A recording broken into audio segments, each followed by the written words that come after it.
Buenos días, chicos, con todos. Muchas gracias por su saludo. Wow.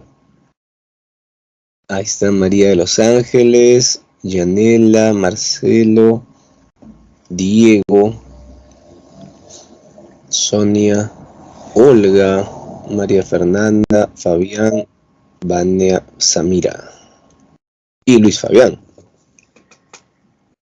Bien, chicos, buenos días con todos los presentes. Ya está, ya tenemos inicio. Ahora sí, está demorando un poco, como ven. No sé si es el internet o es mi computadora, sospecho que es el internet, pero ya cargó. O sea, demoró un poquito, pero ya cargó. A veces carga más rápido las diapositivas. Vamos ahí. Muy bien, chicos. Lo que tenemos que ver hoy día, como pueden ver, es la literatura universal. Vamos a acabar literatura universal del siglo XIX y el siglo XX. ¿Está bien? Una vez que acabemos literatura universal, vamos a empezar con el siguiente módulo, que es literatura española. También va a ser sucinto lo que vamos a revisar de española, no vamos a hacer también muy extenso porque no hay tiempo.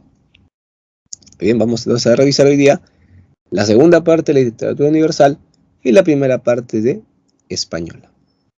Hola Gracie, hola Agustín, Joaquín, Maru, ¿cómo estás? Muy bien, acá está el menú, chicos. Literatura de los siglos XIX y XX, vamos a desarrollar el romanticismo. Vamos a ver las características del romanticismo. Luego vamos a enfocarnos en una de las obras más famosas del romanticismo europeo, la novela epistolar Las cuitas de joven Werther. Luego veremos el realismo, ¿está bien?, como un movimiento literario que aparece justo después del romanticismo, y ahí no vamos a enfocarnos en una obra específica. Y puedes decir, profe, ¿por qué no? Lo que pasa es que luego, no en la próxima clase, sino dentro de algunas semanas, no muchas, por cierto, vamos a enfocarnos en Crimen y Castigo. Entonces, ver el realismo hoy día es como una pequeña introducción a lo que luego será Crimen y Castigo, que es una novela que vamos a enfocarnos varias semanas. Así que el realismo va a volver a ser retomado cuando hagamos la introducción a Crimen y Castigo. Por cierto, ¿cómo les ha ido con la novela? Espero que estén leyéndola. Los profesores en el multichat debieron haberles facilitado la novela. Me parece que yo también les alcancé un PDF para que descarguen. Entonces, sería normal que ustedes ya hayan leído, aunque sea, algunas páginas, ¿no? Que estaría bien para empezar. ¿Cómo van con eso? Cuéntenme. Y luego vamos a ver literatura del siglo XX. ¿No? En literatura del siglo XX es amplísimo, pero solamente vamos a desarrollar algunas innovaciones que aparecen en el género épico, ¿no? En el género épico moderno, obviamente, con la novela y el cuento. Solamente eso, ¿no? No vamos a ver teatro, ni lírica, ni ningún autor específico, ¿no? Luego de acabar, vamos con literatura española. Allí vamos a revisar la literatura medieval, pero solamente vamos a ver un autor que es el último gran autor de la Edad Media, y la obra probablemente más importante por su calidad de la Edad Media española. Me refiero a Coplas por la muerte de su padre, de Jorge Manrique. Una obra que ha sido considerada pues la elegía más importante de la historia de la poesía castellana. Sí, la elegía más importante de la historia de la poesía en castellano. Imagínate qué importante es Coplas por la muerte de su padre. Elegía escrita en el siglo XV, justo antes de que acabe la Edad Media. Luego de esta obra importante que representa la Edad Media española, vamos a revisar un periodo muy importante que es la literatura del siglo de oro, que se desarrolla entre el siglo XVI y siglo XVII. Al final nos enfocaremos en la narrativa renacentista y la vida de Lazarillo de Tormes, que es la primera novela picaresca. De ahí su trascendencia, ¿no? La importancia de la vida de Lazarillo de Tormes no es que sea una obra de gran calidad, porque no lo es una obra mal escrita, mal acabada, no está muy bien el texto, falta acabar, falta perfeccionarlo, ¿no? Pero el autor parece que no le importaba esto, o sea, no le importó lanzar una obra no perfecta, porque lo que le importaba es que la obra se publique, aunque sea incompleta, inacabada, falta de edición, para que genere una ola de crítica contra la sociedad de su tiempo y también contra la clase eclesiástica, que era muy corrupta.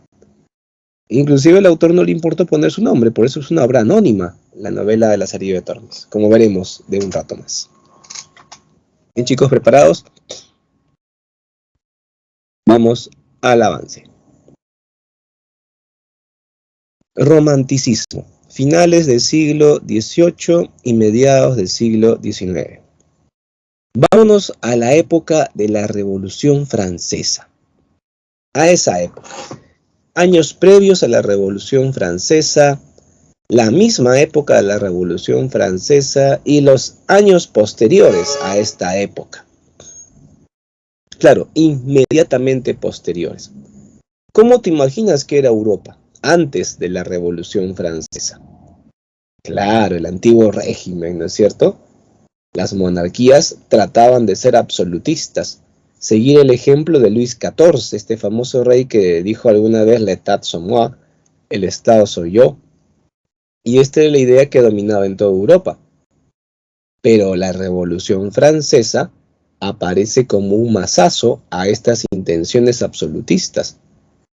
A finales del siglo XVIII, Francia se convierte en un tremendo laboratorio social político, donde la grasa que aceita la maquinaria de los cambios es la sangre de los guillotinados. Eso suena muy interesante, ¿no es cierto? Toda Europa se ve conmocionada por la Revolución Francesa. Pero poco después de la Revolución, años después, lo que conmociona a Europa más es que aparece un tipo llamado Napoleón que va a viabilizar, va a llevar toda esa energía, toda esa potencialidad de la revolución a la conformación de un imperio napoleónico. Entonces, Inglaterra se convierte en el rival principal de Napoleón y Napoleón invade España, invade Prusia, ataca a Rusia, es imbatible. Esta época es una época de intenso nacionalismo, ya que regiones como Alemania, el Reino Unido, Rusia, España, empiezan a tener una gran resistencia contra Napoleón. Así que el nacionalismo se va a exacerbar, es decir, el sentido de la patria que se opone al invasor francés. El invasor francés estaba de todas formas vinculado con el neoclasicismo y la Ilustración. Durante mucho tiempo, Francia había sido el país más poderoso, estaba vinculado con el desarrollo de la Ilustración y el neoclasicismo. Entonces, cuando Alemania es invadida, Rusia también, España es invadida, Inglaterra se enfrenta a Francia, es el único país que llega a ser una resistencia continua contra la potencia de Napoleón.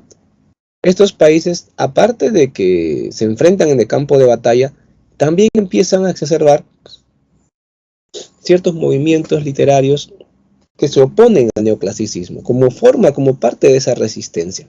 Estos movimientos de oposición al neoclasicismo que se van a hacer más fuertes son justamente los movimientos precursores del romanticismo. Digamos que en Inglaterra, sobre todo en el Reino Unido y en Alemania, aparecen movimientos, o mejor dicho, se intensifican los movimientos que se oponen al neoclásico. Y estos van a dar pie luego al romanticismo. Por eso decimos que el romanticismo se origina en Alemania y Reino Unido a fines del siglo XVIII y que surge como una respuesta al racionalismo de la Ilustración y el neoclasicismo. ¿Cómo se llamaron los movimientos precursores? Vamos a verlo. Voy a escribirlo aquí en el chat, ¿ya? Tenemos en Alemania el Sturm-und-Drang, que significa en castellano, por ejemplo, tormenta de pasiones. O tempestad de impulso, también le llaman. Es un movimiento literario, ¿ya? Tempestad e impulso, tormenta y pasión, o tormenta de pasiones también es válido esa traducción, ¿ok? Luego tenemos en Inglaterra la aparición de un conjunto de poetas denominados los poetas laquistas, el laquismo. Esto viene de lake, que significa lago. El distrito de los lagos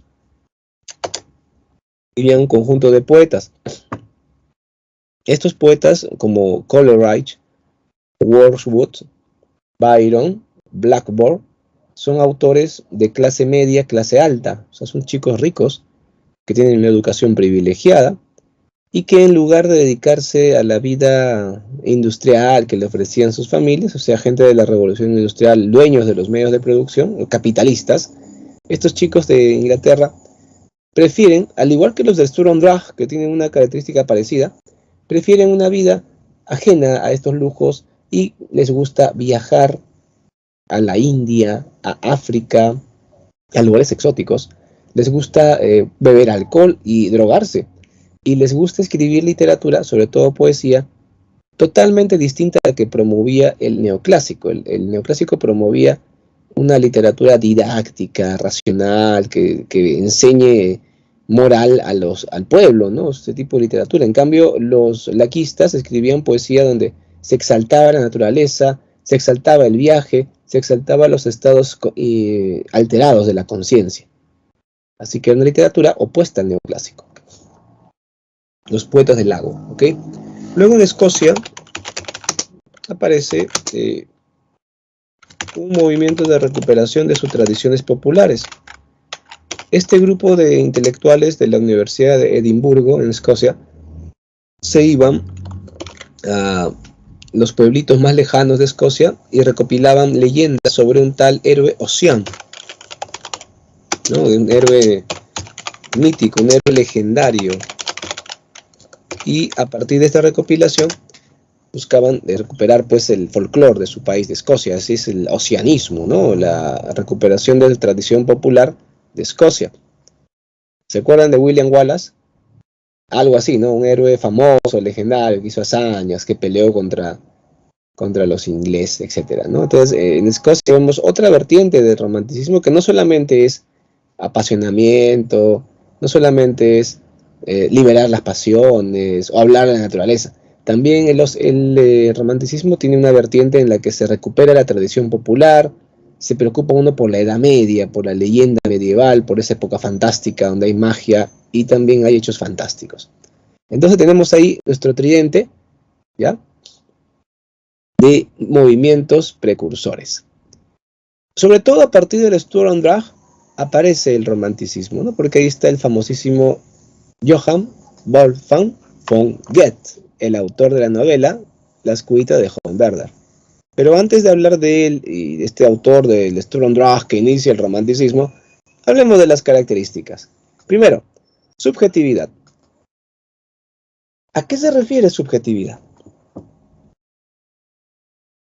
La subjetividad se refiere al hecho de que el romanticismo propugna que en literatura el literato debe reflejar la realidad, debe reflejar el mundo representado tal como lo siente, no como es. Por ejemplo, objetivamente, uno puede vivir una vida basado en los hechos. Entonces, por ejemplo, te ganas la lotería y tú, me gané la lotería, ahora tengo mucho dinero. Puedo hacer algo con él, puedo invertirlo, puedo vivir de mis intereses, ¿no es cierto? Entonces, tú vives normal, inviertes o ahorras para ganar más dinero, depende cómo quieres a tú.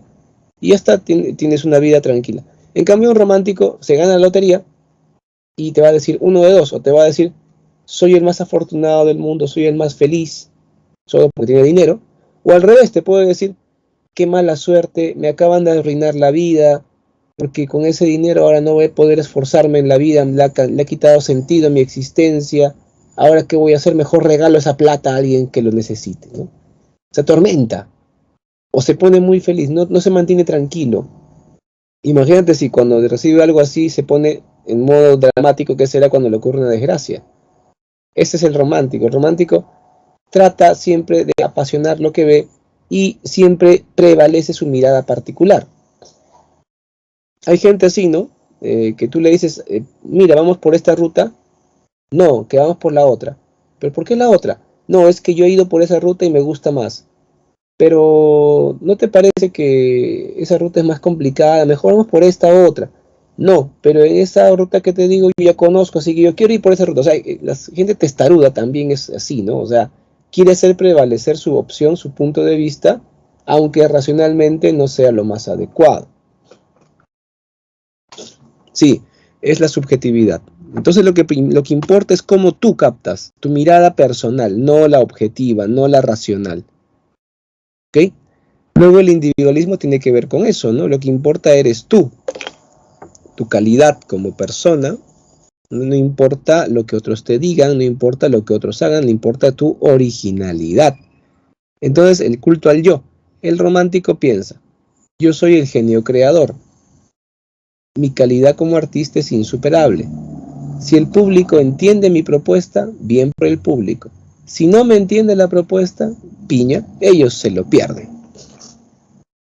Totalmente diferente al neoclásico, porque en el neoclásico lo que importaba era que la obra literaria eduque al público. Entonces el público tenía que sacar un provecho, el público, el receptor, tenía que aprender una enseñanza moral o reflexionar sobre su problemática social.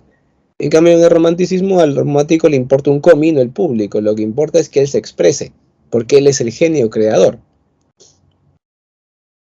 Sí, sí, Valentino, son ególatras, pero a la potencia los románticos. También hay un predominio de la imaginación.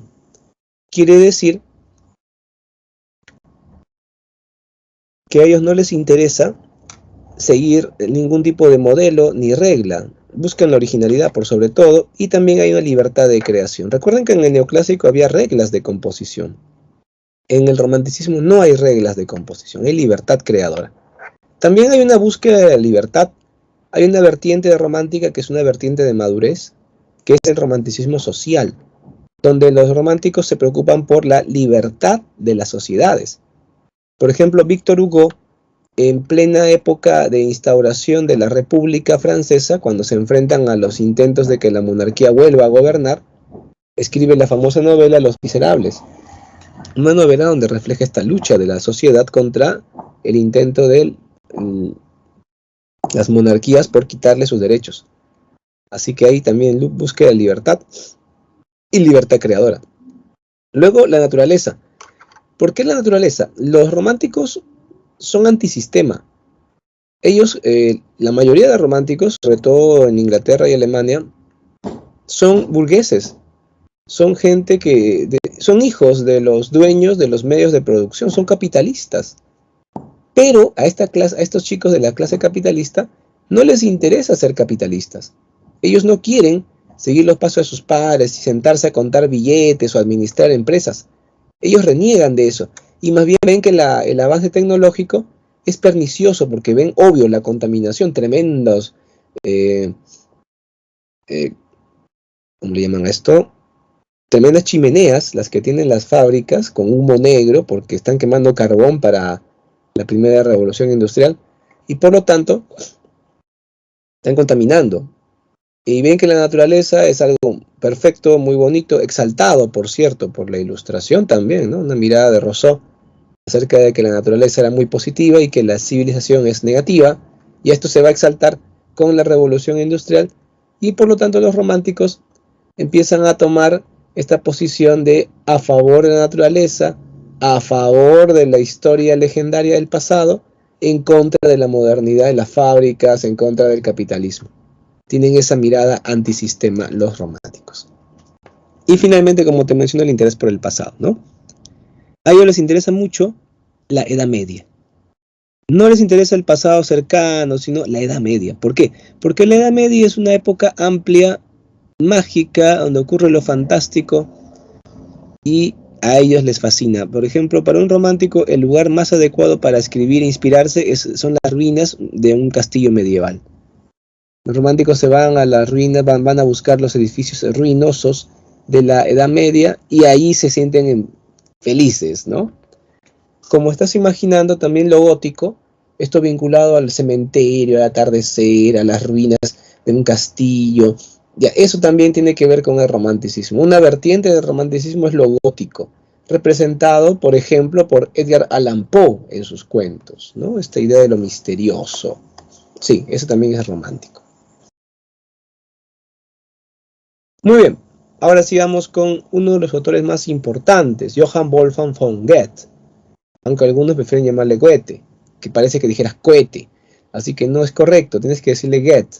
Y en su novela, las tristezas, las penas, los suspiros, los sollozos, las desventuras del joven Werther. ¿Ok? Vamos a ponernos en orden. Se pronuncia Werther. ¿Ok? Voy a escribirlo. Como verde, pero Werther. Si le pones las R's, ¿no? En castellano, su nombre es Walterio. O sea, si tú quieres decirle en castellano, si tú me dices, profe, yo hablo castellano, ya entonces digo Walterio, pues porque es el nombre. ¿Ya? Walterio, o Werther, tiene su mejor amigo.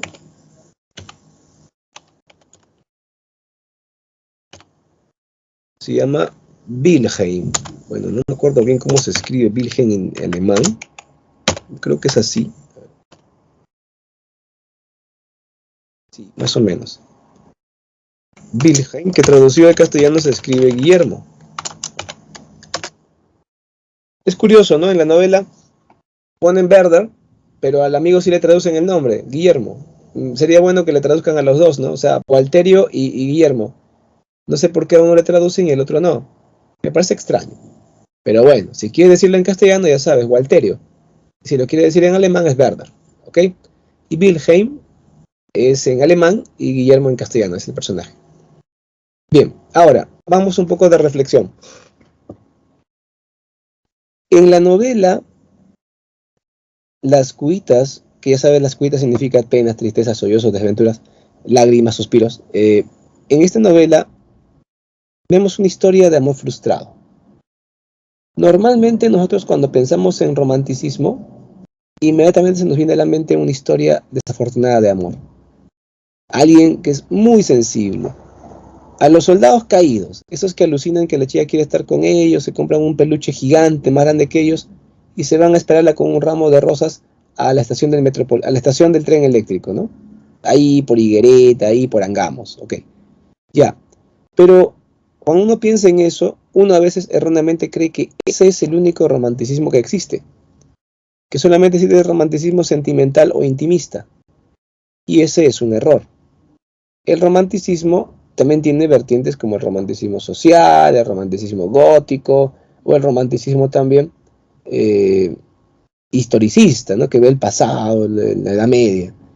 Lo que pasa es que esta vertiente sentimental o intimista es la vertiente más famosa del romanticismo, ¿no? Por ejemplo, yo puedo decir que soy romántico, pero no porque me guste llevarle peluches gigantes a las chicas en los estacionamientos en las estaciones del tren eléctrico, o que me guste declamar poemas o para escuchando todo el día Radio Felicidad o Laura Lonchecito, Radio Corazón. No es por eso que me considero romántico porque a mí me gusta mucho buscar conocimientos sobre el folclore, las tradiciones populares de los pueblos. También me considero romántico porque soy muy sensible a las muestras de patriotismo.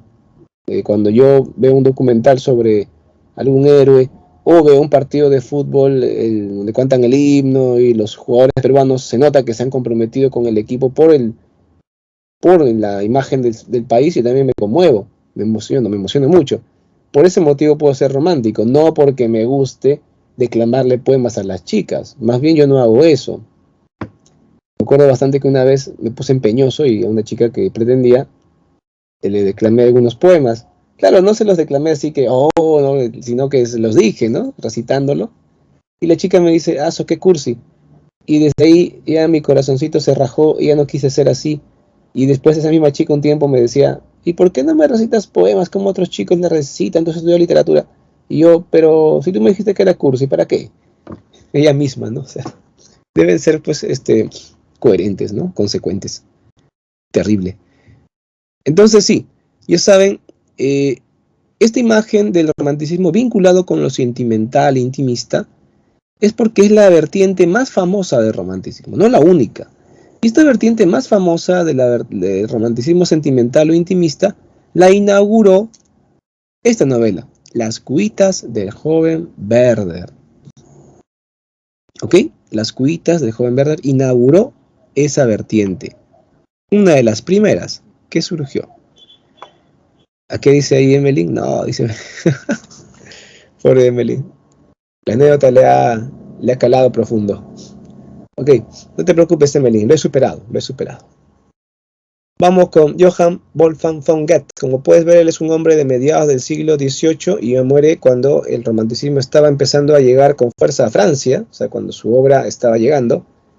Él es un exponente muy importante del Sturm und Drang, de la tormenta de pasiones.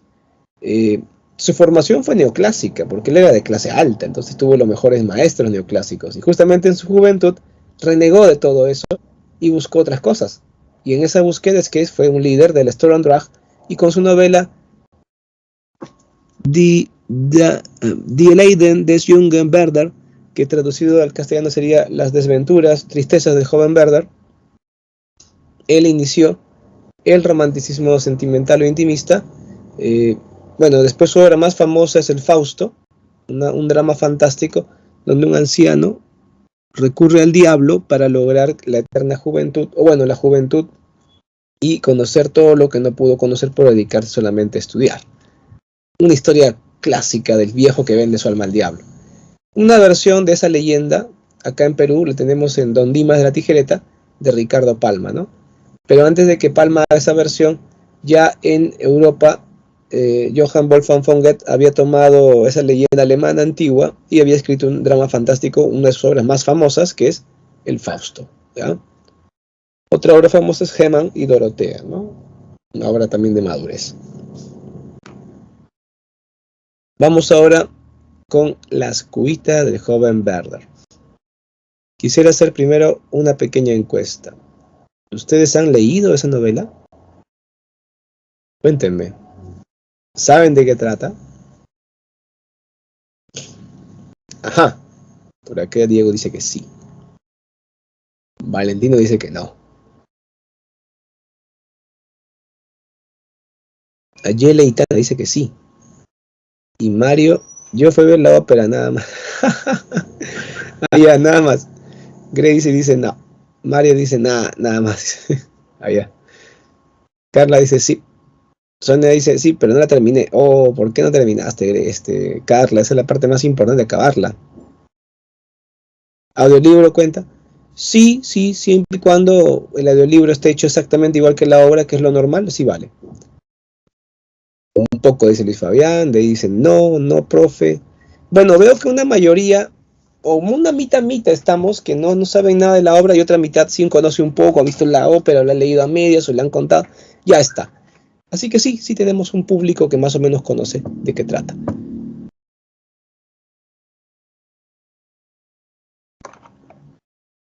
A ver, voy a volver al cuadro anterior, no se preocupen. Primero, esta es una novela epistolar, es decir, basada en cartas. Tú dirás, ¿cómo que basada en cartas? ¿Dos personajes se cambian cartas y leemos sus cartas de los dos? No.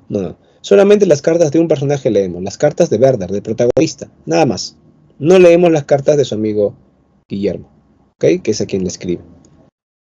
No vayan a pensar que Goethe inventó la novela epistolar. No, él no inventó la novela epistolar. La novela epistolar existía desde antes de esa época.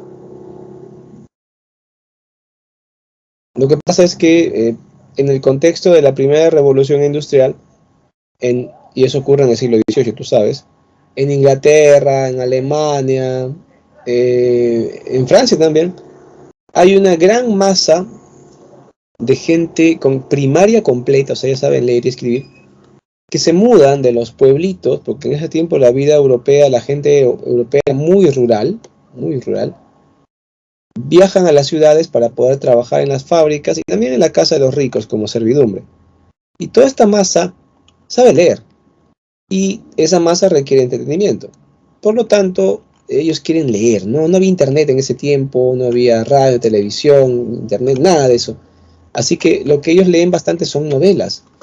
Los escritores de este tiempo, que son antes del romanticismo, ven que una manera de ganar dinero es escribir novelas con temas que le guste mucho a la gente, y a la gente siempre le ha gustado, desde esa época hasta hoy en día, enterarse de la vida ajena.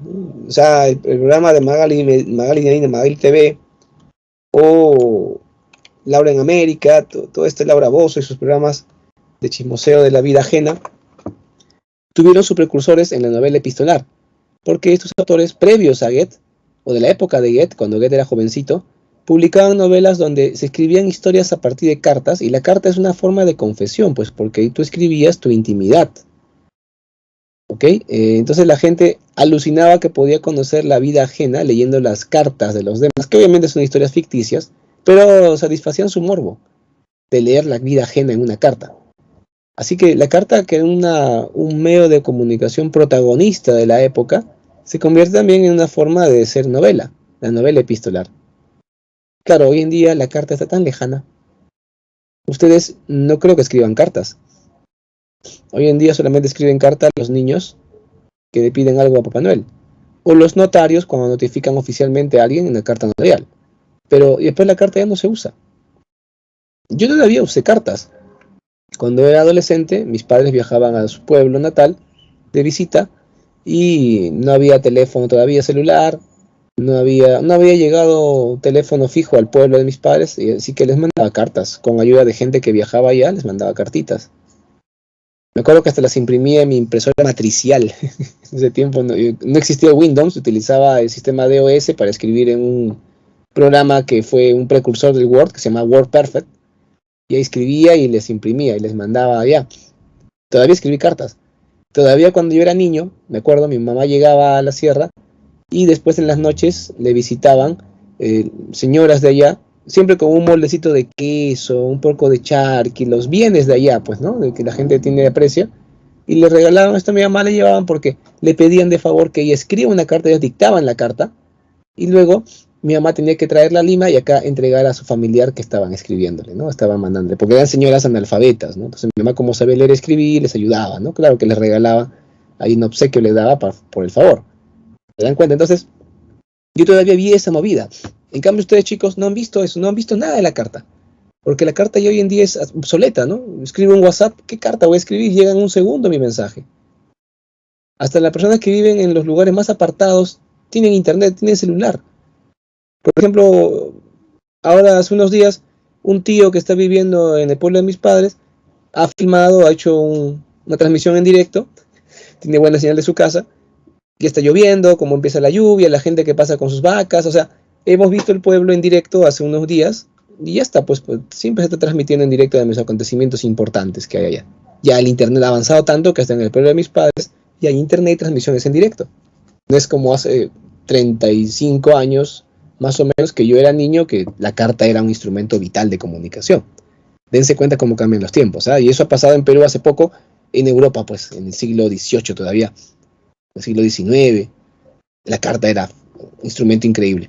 Entonces la novela epistolar no la inventa Goethe, pero Goethe aprovecha esa idea para hacer una novela epistolar diferente, una novela donde se presenta una nueva sensibilidad, que es la sensibilidad romántica, y un nuevo personaje, un nuevo tipo de personaje, que es el personaje romántico. Esa es la novedad de la novela Las cuitas del joven Werther. Inicia, como te mencioné, el romanticismo intimista y también la novela moderna. Ahí tenemos un ejemplo de una de las cartas, ¿no? 18 de julio, Guillermo, sin el amor, ¿qué sería el mundo para nuestro corazón? Lo que una linterna mágica sin luz. Apenas se introduce la lamparilla cuando las imágenes más variadas aparecen en el lienzo diáfano. Y aunque el amor no fuera otra cosa que fantasmas pasajeros, esto bastaría para labrar nuestra dicha cuando, deteniéndonos a contemplarlos como niños alegres, nos extasiamos con tan maravillosas ilusiones. Hoy no he podido ir a la casa de Carlota. Una visita inevitable lo ha impedido. ¿Qué hacer? He enviado a mi criado, sin más objeto que el de tener cerca de mí a alguno de la que la haya visto hoy. Con cuánta impaciencia le he esperado, con qué alegría he vuelto a verle. Le hubiera besado, a no ser el colmo de la locura. Date cuenta cómo es verdad. Bien, en esta novela, como puedes ver, hay un triángulo amoroso. Sí, esa forma geométrica que es la preferida del amor atormentado. Esa forma geométrica que genera tanto sufrimiento. Werther, ya te dije, ya es un chico de clase alta, sus padres son dueños de empresas, vive en una ciudad industrial, pero es infeliz. Sus padres le dicen, hijo, ven, vamos a contar billetes juntos, así le dicen, ¿no? Él les responde, no papá, no mamá, yo tengo ideales, tiene ideales, ¿ya? Sí. Sus padres, como ven que el chico se deprime porque sale a buscar una naturaleza que en su ciudad industrial no existe casi, quiere ver el atardecer, el sol se oculta en medio de las chimeneas, el humo, el hollín de las fábricas.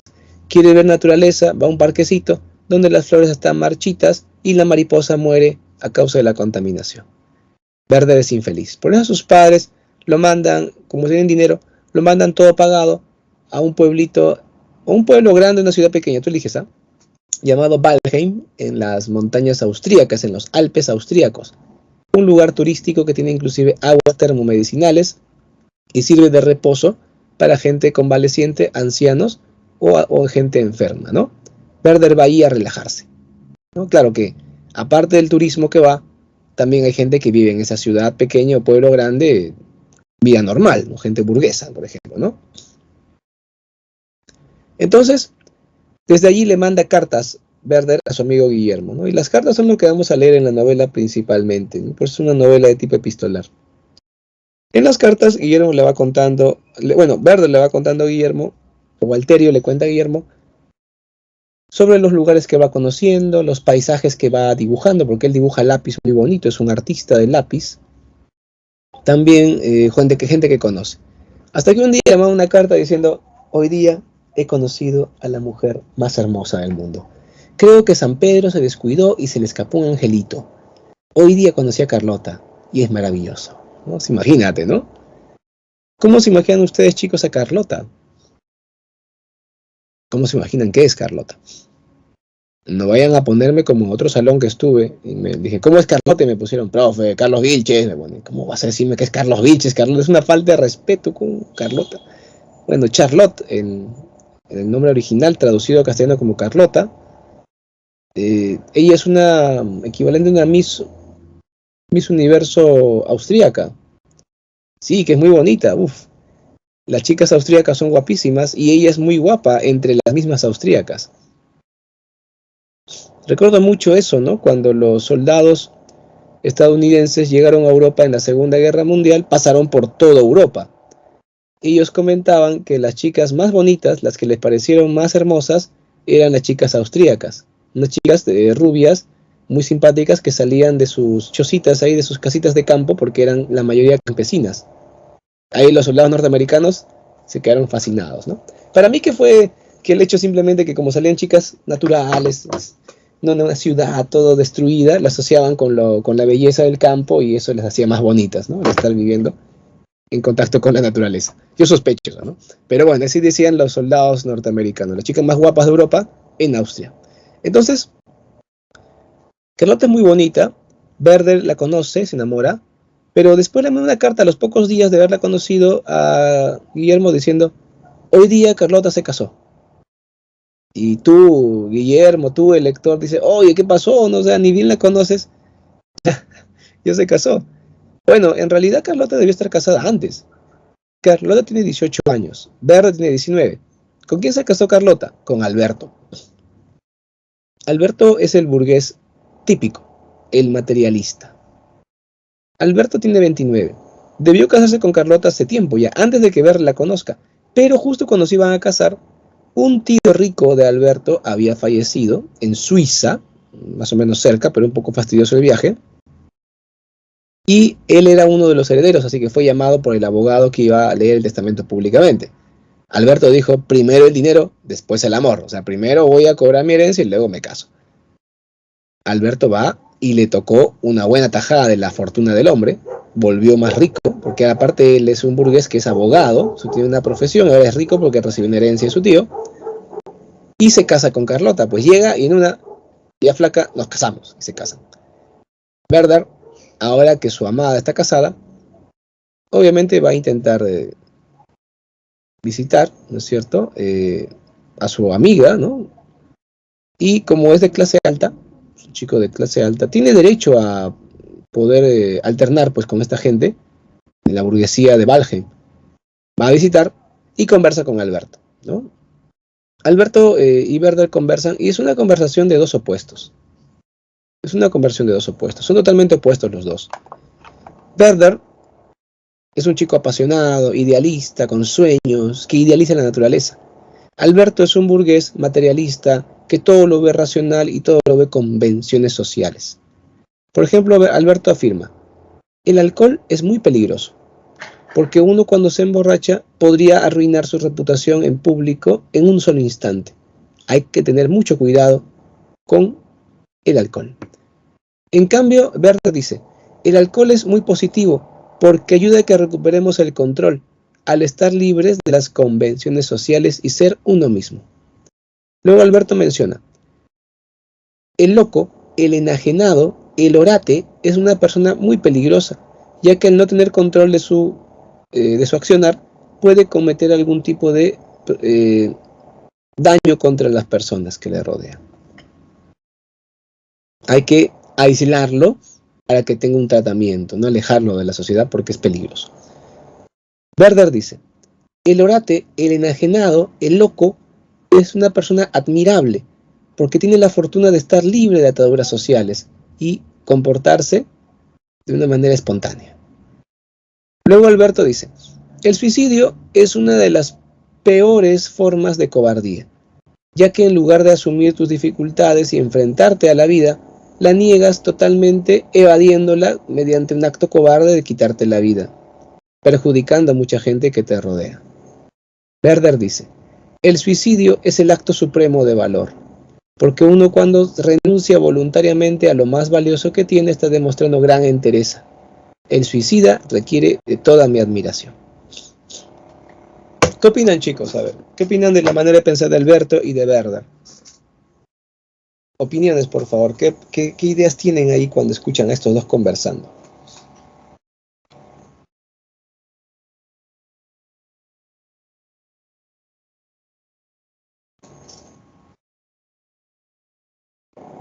Allá, Valentina está de acuerdo con los dos en ciertas cosas. Está en un punto medio, que eran muy diferentes. Ajá, Gracie dice que eran como el agua y el aceite.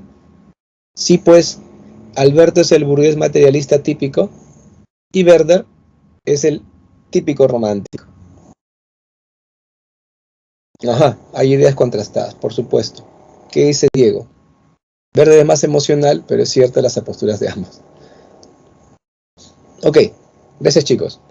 Ahora, Werther aprovecha este acercamiento, ¿no? Porque ahora Werther piensa de Alberto, ¿no? Werther dice, Alberto es un tipo honesto, honrado, pero es más aburrido, no tiene imaginación, es seco, no o sea, pero nunca le haré nada malo, o sea, lo respeta.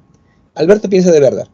Este Werther es un tipo que es de buena familia, tiene estatus su familia, pero él es medio tarado, porque habla tonterías, me dice que el suicidio es algo positivo, que es valiente, que, que la locura es algo bueno, o sea, que la naturaleza, que el amor, que los viajes, que el ideal, que los sueños son ceras, habla.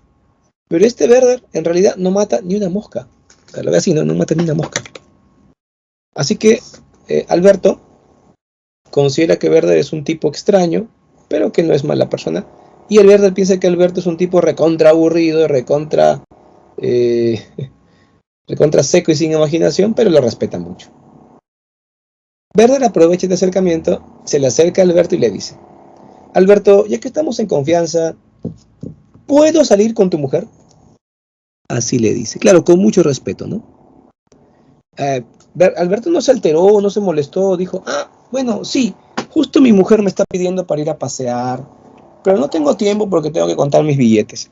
Así que sí, pueden ir a pasear, pero no se alejen mucho, ¿no? Entonces, salen a pasear al bosque, al parque, así sanamente, ¿no? Pero acá ocurre un detalle. Acá un detalle que estoy seguro que las chicas van a entender a la perfección y los jóvenes tal vez no tanto, pero ahí voy. Sucede que cuando se conocen un poco más, Carlota se siente muy atraída por Werther, pero cuidado, no porque se enamore de él, sino porque le llama la atención. Y tú dirás, ¿y cómo así, profesor? Lo que pasa es que Werther es un chico muy diferente a todo lo que ha conocido Carlota. Carlota siempre ha conocido chicos burgueses.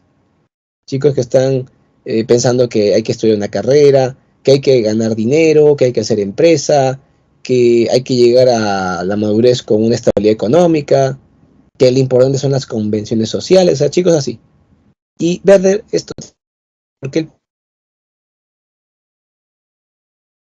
piensa la ilusión, el arte y la belleza. Por ejemplo, se pone bien, le habla de temas que ya nunca ha escuchado.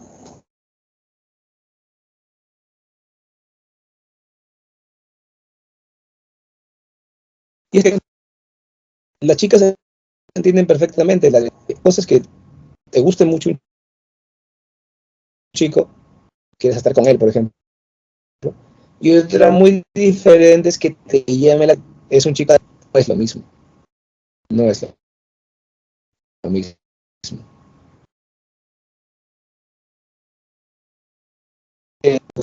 ¿Cómo que te hizo recordar a Top Gun? ¿Qué tiene que ver Top Gun aquí? Ah, entrecortado.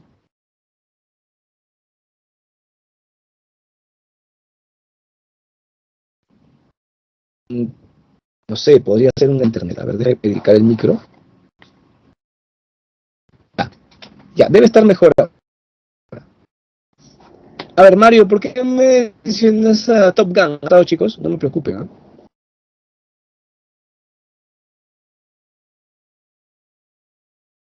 Qué extraño. 1, 2, 3, probando, probando. ¿Así? Y casi le corresponde a Maverick. Me acuerdo que sí, inclusive llegan a estar, ¿no? Sí. No es que Maverick idealiza a la profesora y luego se da cuenta que no están. No, no, no, sí llegan a estar. No le entendí la semejanza. A menos de que te refieres a la nueva película de la que no sé nada, la Top Gun 2, ahí sí, ¿no? Ah, ya, como interés.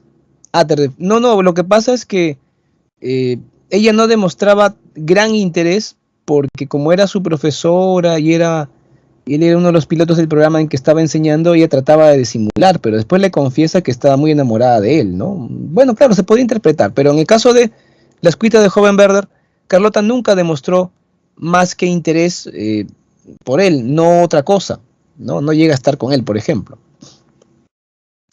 A ver, es como cuando chicas conocen a un joven que toca la guitarra, que es un artista con la guitarra y tú quieres estar con él un rato porque toca bien y te gusta decirle, oye, tócame algo, ¿no? O sea, una canción que te gusta.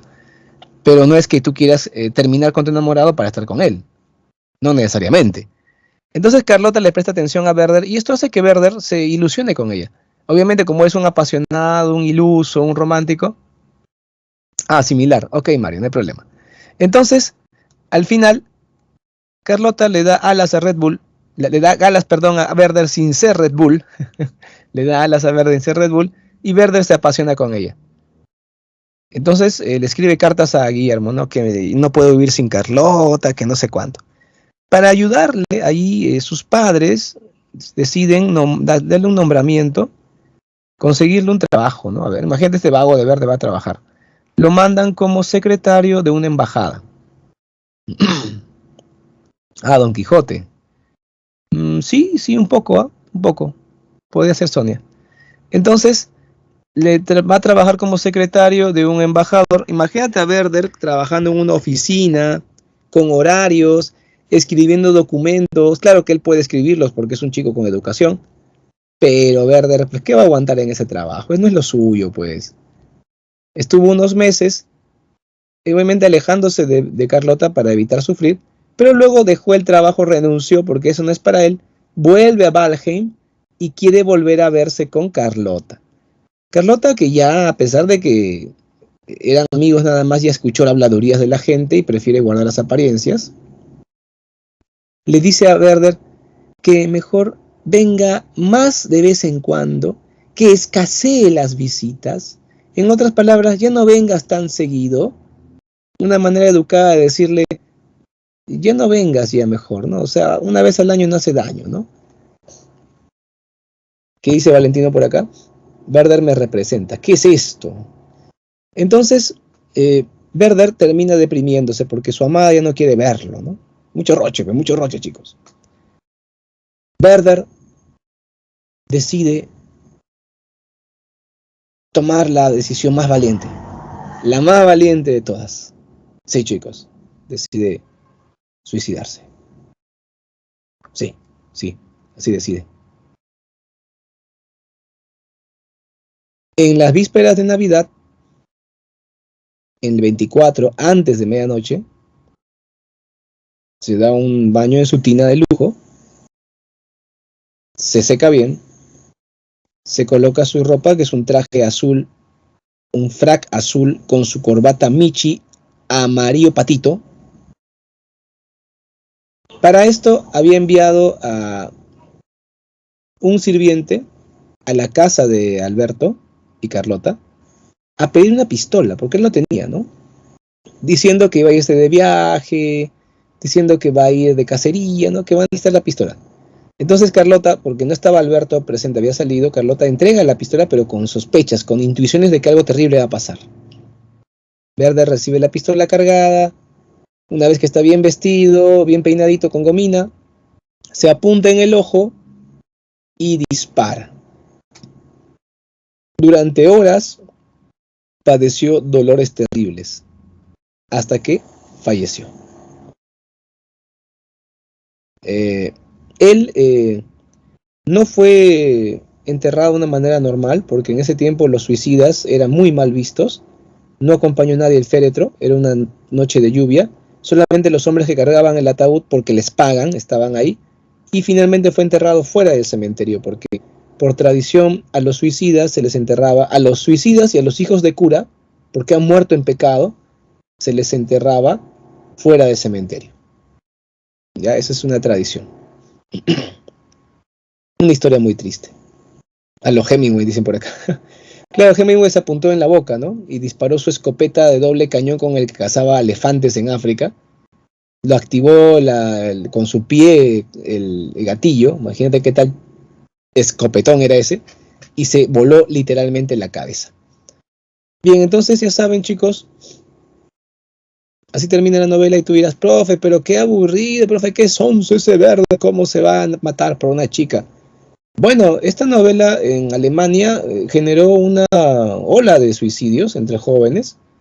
Cuando se tradujo al francés se mataban en Francia, cuando se tradujo al inglés se mataban en Inglaterra, cuando se tradujo al ruso se mataban en Rusia, cuando se tradujo al italiano se mataban en Italia, y cuando se tradujo al español se mataban en España. Y en España se mataron más. Lo que pasa es que muchos jóvenes burgueses se sentían identificados con Werder y también decidían acabar con su vida. Sí, ha sido impactante para su época, Mario, para su época. Sí, para su época. Hoy en día tú lees la novela y terminas aburriéndote. O otros casos las chicas terminan con un nudo en la garganta porque son sensibles. O bueno, por último terminas riéndote, pero qué tonto este Werder, ¿no? Pero en ese tiempo, en el tiempo que se publicó, las chicas terminaban con los ojos hinchados y los jóvenes con lágrimas, ¿no? O sea, sí era. A ver, ¿qué dice por acá? El efecto verde, dice Diego. Arguedas, ¿a qué dicen por acá? Ah, ya, Piero nos dice que Arguedas también. Pero Arguedas, claro, a ese disparó la cabeza y no fue por una chica, ¿no? Fue por una depresión que tenía. Prohibida la venta del libro, más que prohibida, se le empezó a ver con otros ojos al libro, ¿no? Inclusive Goethe se arrepintió y dijo, no, no ha sido mi intención, ¿no? No ha sido mi intención. Él no es intención, ¿no? Bueno.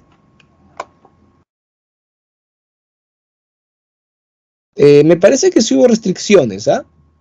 Pero recuerda que la gente que compraba estos libros era gente rica, no era gente humilde, entonces la gente rica era la que se mataba más.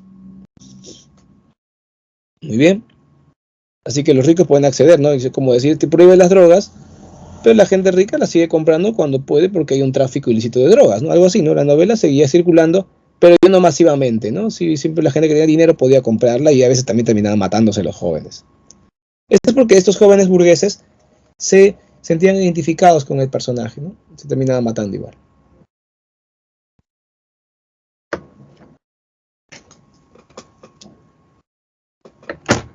Muy bien, vamos con el realismo.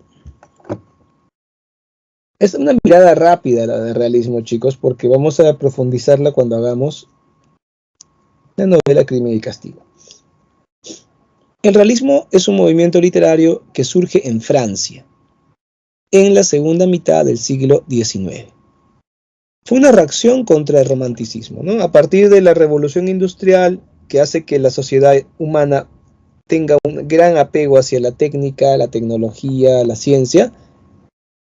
Este desarrollo de las ciencias a mediados del siglo XIX, a partir de la revolución industrial, la teoría de la evolución de Darwin, la teoría de la herencia de Mendel, el positivismo de Auguste Comte, el apogeo de la revolución industrial, todo esto hizo que haya una literatura que trate de ser también científica, y esta surge en Francia.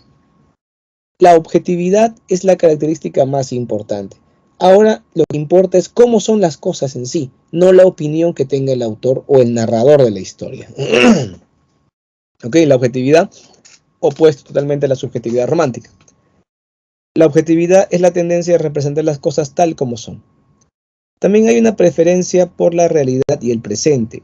Si bien existe un realismo histórico, este realismo histórico normalmente se enfoca en los años anteriores, o sea, si tú vives en el siglo XIX a mediados, tu interés por la historia va a estar hasta finales del siglo anterior, o sea, la historia más cercana, y obviamente con ánimo de representarlo de manera verosímil. Es diferente al romanticismo historicista que se enfoca en la Edad Media y que le gusta representar historias fantásticas, historias legendarias. No, el historicismo del realismo, la vertiente histórica, la novela histórica realista, se enfoca mucho en los años, en los decenios anteriores, ¿no? No irse muy atrás y ser objetivo, verosímil en su representación. Por ejemplo, la novela Guerra y Paz de Lev Tolstoy, es una novela de realismo, o los episodios nacionales de Benito Pérez Galdós en España, ¿no? Un escritor también realista de la vertiente historicista. Pero en general se prefiere la realidad y el presente, ¿no? Porque se trata de estudiar la sociedad de una manera objetiva, convertir la literatura en una especie de laboratorio de la sociedad. La racionalidad también es muy importante. Finalmente, la descripción detallada. ¿Qué se describe de manera detallada? Bueno, en el romanticismo social, en el realismo social se describe el ambiente, el contexto, la interacción de los grupos sociales. En el realismo historicista, el contexto histórico, el pasado histórico reciente. Por ejemplo, las guerras napoleónicas, esa época, ¿no? Es una época muy reciente respecto al siglo XIX.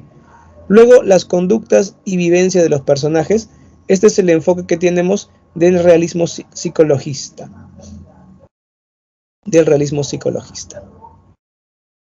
Recuerden que el realismo lo vamos a volver a estudiar cuando hagamos Crimen y Castigo, la introducción. Ahora nos toca hablar de literatura del siglo XX. Solamente vamos a tratar características e innovaciones, ¿ya? En el siglo XX la narrativa va a cambiar, ¿no? Hay una visión universal histórica del hombre mucho más amplia. Hay la temática múltiple, temas históricos, temas cotidianos, sociales, psicológicos, muy amplio la temática de la novela, pero donde hay importantes innovaciones es en la técnica narrativa. Por ejemplo, el punto de vista del narrador. Durante el siglo XIX, el narrador más usual fue el narrador omnisciente, ¿no es cierto? El narrador omnisciente es el narrador que todo lo sabe, todo lo ve, todo lo oye, o sea, él puede saber lo que piensa el personaje, él puede saber lo que habla, su pasado, sus sensaciones gastrointestinales, todo puede saber. Y te lo cuenta todo. Es un narrador en tercera persona bastante amplio. En el siglo XX aparecen propuestas de narrador que ya no sean tan amplio en su conocimiento. Aparece, por ejemplo, el narrador parcialmente omnisciente, que no sabe todo y que te oculta algunas cosas. Tú dirás, profe, pero ese narrador es más complicado de entender. Sí, pero también, así que complicado,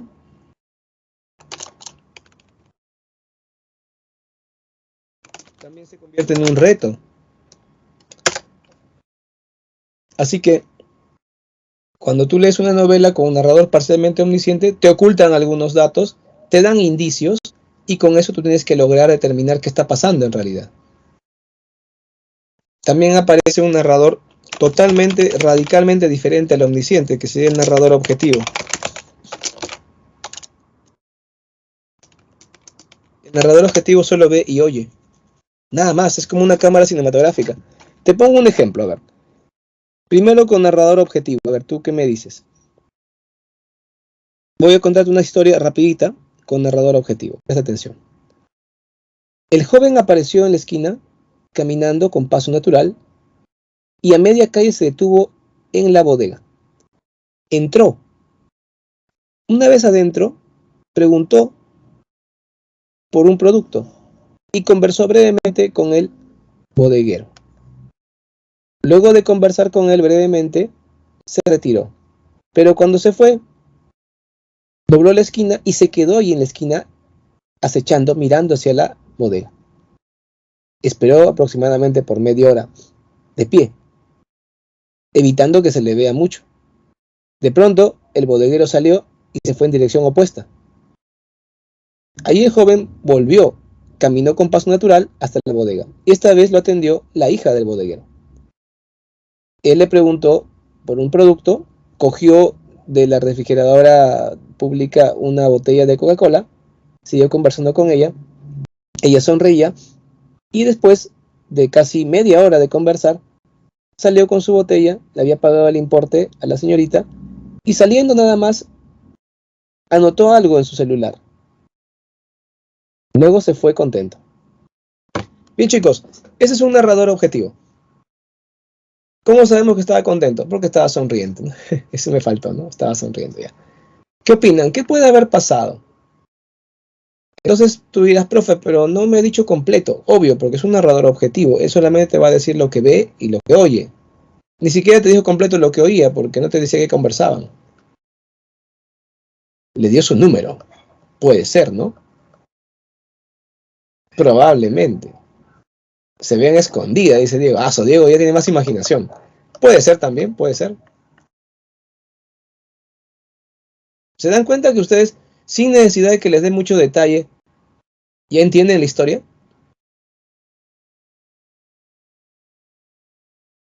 A ver, vamos con esa historia, pero con narrador omnisciente.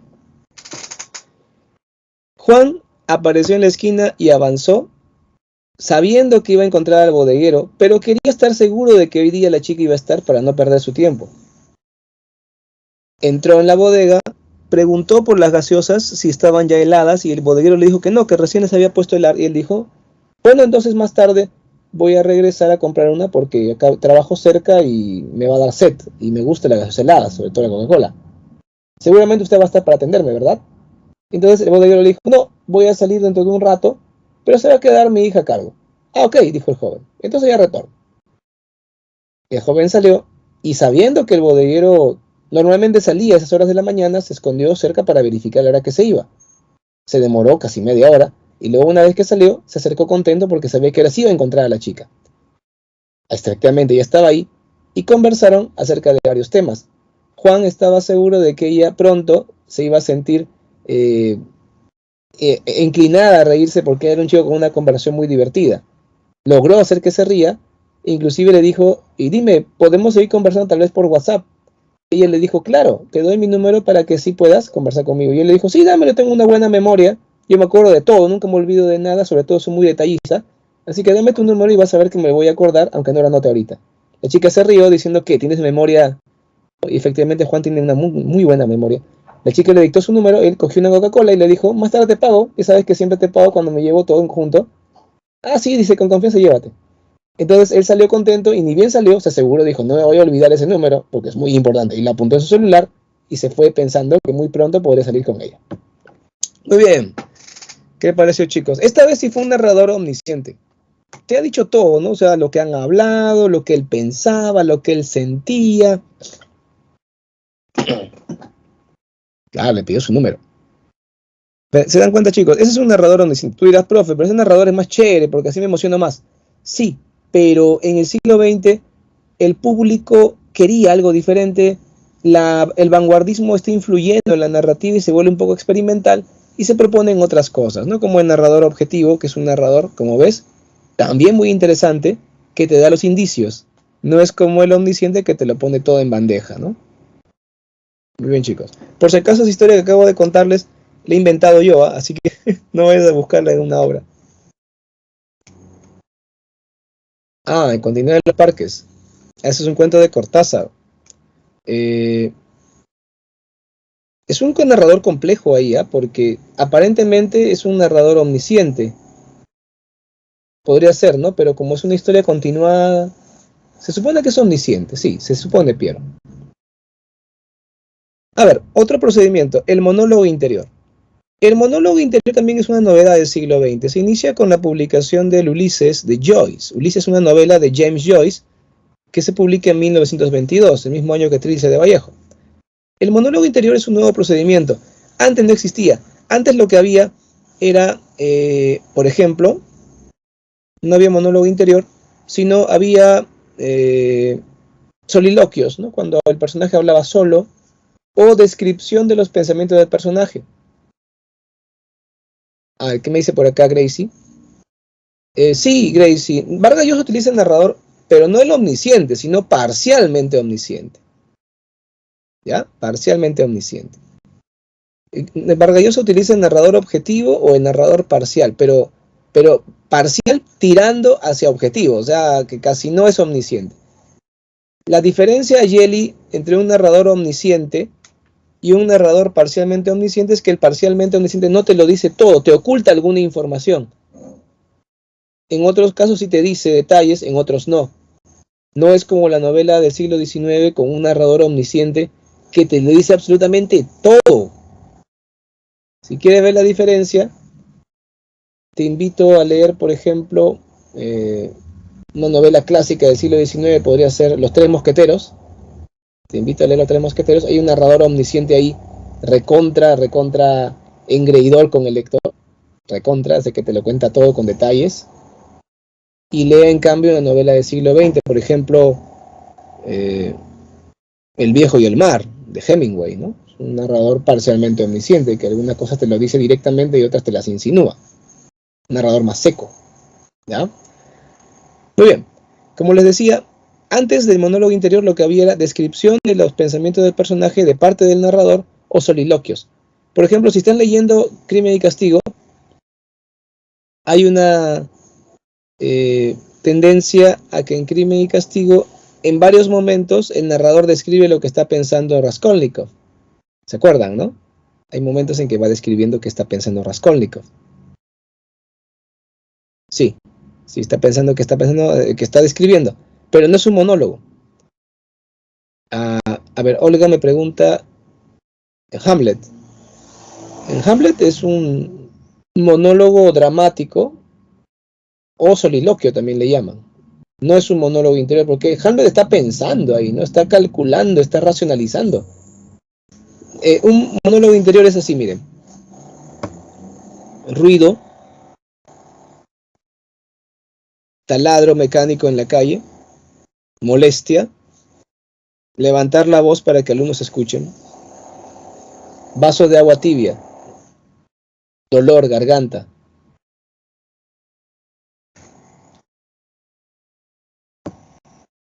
...40 minutos de clase, tiempo exacto. ¿Ven? Eso es un monólogo interior. Acabo de hacer un monólogo con lo que estoy pensando yo. Les he dicho en voz alta lo que estoy pensando, ¿no? El ruido que está en la calle, que me molesta. Bueno, no sé si ustedes lo escuchan, pero alguien está taladrando algo en la vereda. También el tiempo que tengo de clase, también que la garganta me está doliendo un poco y quisiera agua tibia. Entonces, todo eso es un monólogo, porque no estoy pensando, afuera hay un ruido, tal vez sea un taladro que está rompiendo la vereda por algún motivo, y mi garganta me está doliendo, así que quisiera tomar un vaso de agua tibia, y tengo solamente 40 minutos de clase, debo apurarme porque si no, no voy a terminar. O sea, eso sería diferente, ¿no? Estoy pensando oraciones, en cambio en el monólogo interior normalmente es un flujo de conciencia, ¿no es cierto? Donde hay una idea, otra idea que se van sucediendo, casi sin que tengan que ver una con otra. ¿Listo? Muy bien. Vamos con los diversos planos temporales. Diego me dice cuál es mi novela favorita. Eso es complicado, Diego, porque he leído tantas novelas que hay algunas que me gustan mucho, pero no voy a decir pues, favorita. Es difícil, bien difícil. Podría mencionarte de la volada, La guerra del fin del mundo de Vargas Llosa, La muerte de Artemio Cruz de Carlos Fuentes, La ciudad de los perros también de Vargas Llosa, ¿no? Novelas que me gustan mucho. Bien, vamos con diversos planos temporales. En los diversos planos temporales, lo que tenemos es que normalmente la historia es en el siglo XIX, la novela decimonónica, se escribe así, ¿no? O sea, empiezas por el inicio, terminas por el final. Alguien va a decirme, profe, pero es lo normal. Claro que es lo normal, ese es el orden lógico, cronológico. Por ejemplo, él nació en Lima, él estudió en un colegio fiscal del barrio donde nació, él ingresó a San Marcos muy joven, él estudió literatura en San Marcos y acabó la carrera, él trabaja en la presa Marcos. O sea, cualquier relación con la realidad es pura coincidencia. Es el orden normal, ¿no? Del inicio al final. Pero en el siglo XX empiezan a aparecer opciones. Por ejemplo, así. ¿Qué te parece este orden? Este sería una ruptura del orden lógico-cronológico del relato. Él ingresó a San Marcos muy joven, estudió la carrera de literatura y actualmente trabaja en la presa Marcos. Nació en Lima y estudió en el barrio, en el colegio fiscal del barrio donde nació. ¿Ven? Te he contado la historia en orden alterado, no ha sido en el orden lógico-cronológico. A eso nos referimos, ¿no?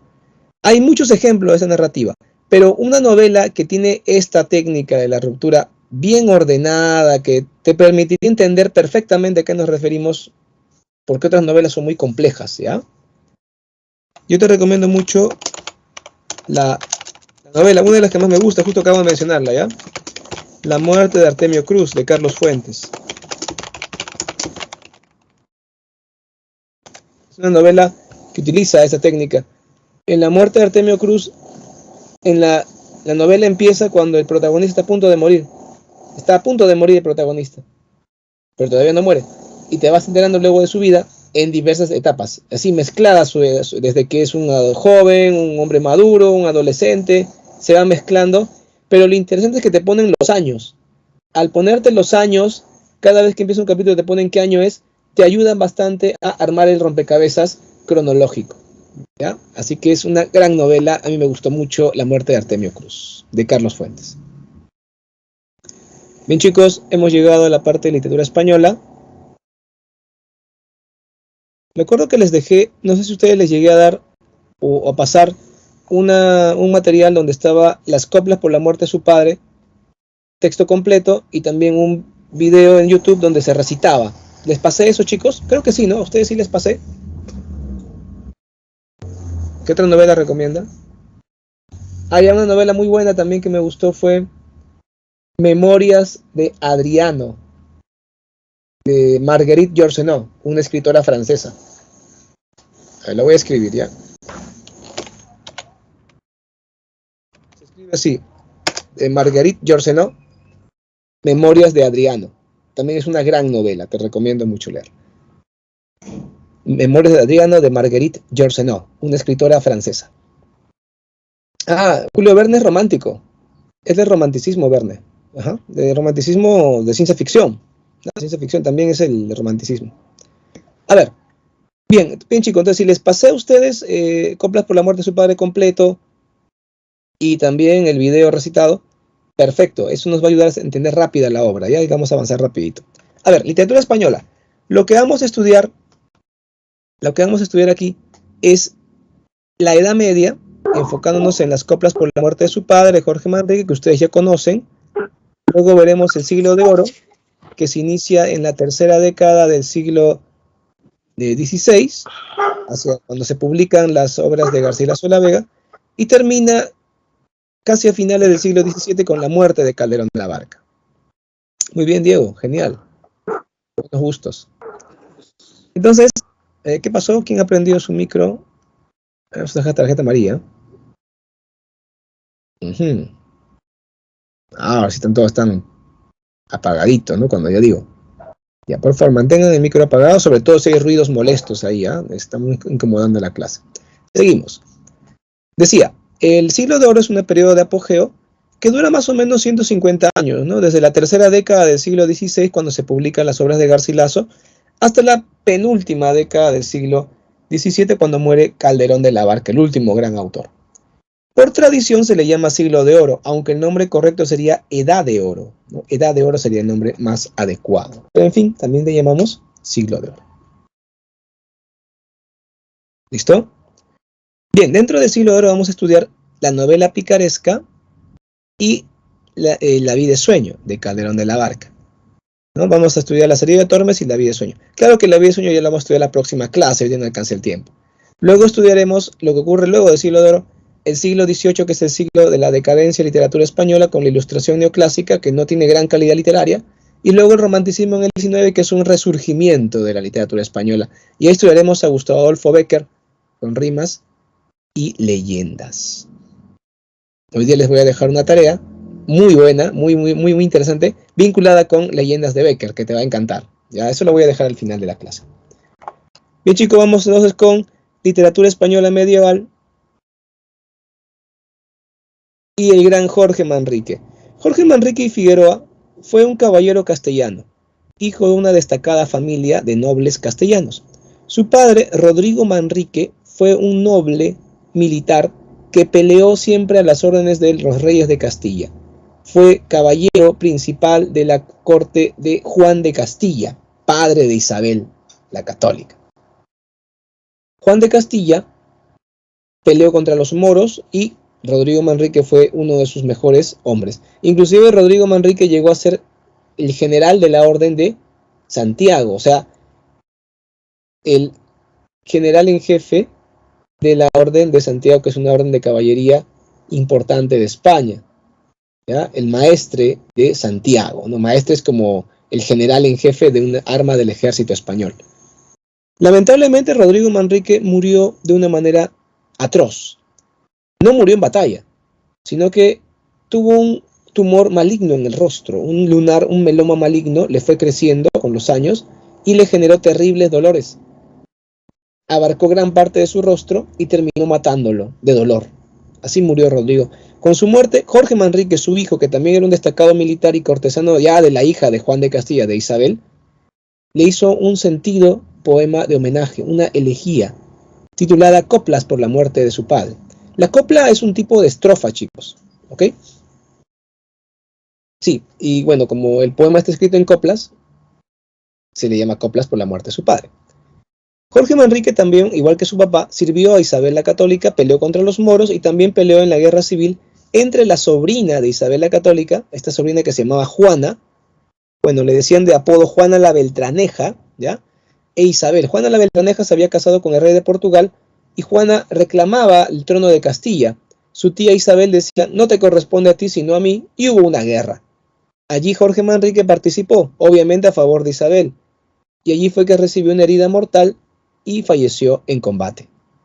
Es considerado el más grande poeta elegíaco en lengua castellana de todos los tiempos. Vamos a acercarnos a Coplas por la muerte de su padre rápidamente. Esta elegía, género lírico, especie elegía, tú ya las has escuchado.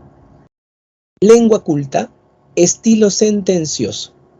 ¿Ok? Profe, ¿qué significa lengua culta?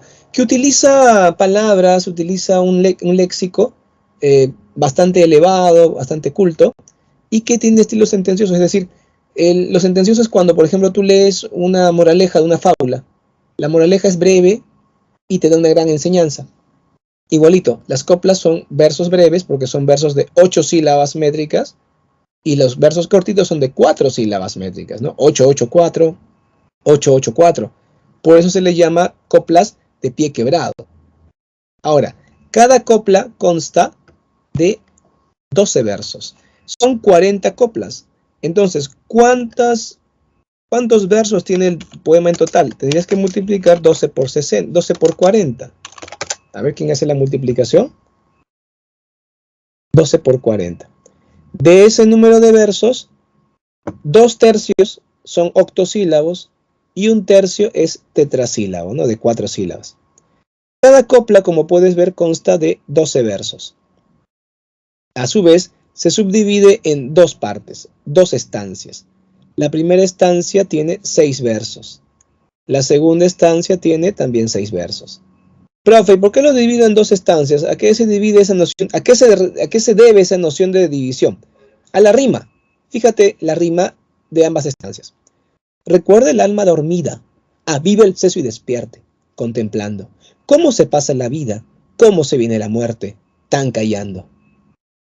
Cuán presto se va el placer, cómo, después de acordado, da dolor, cómo, a nuestro parecer, cualquiera tiempo pasado fue mejor. ¿Ves? Ahí está la rima. Ida, erte, ando. Ida, erte, ando. Y luego, ser, ado, or. Ser, ado, or.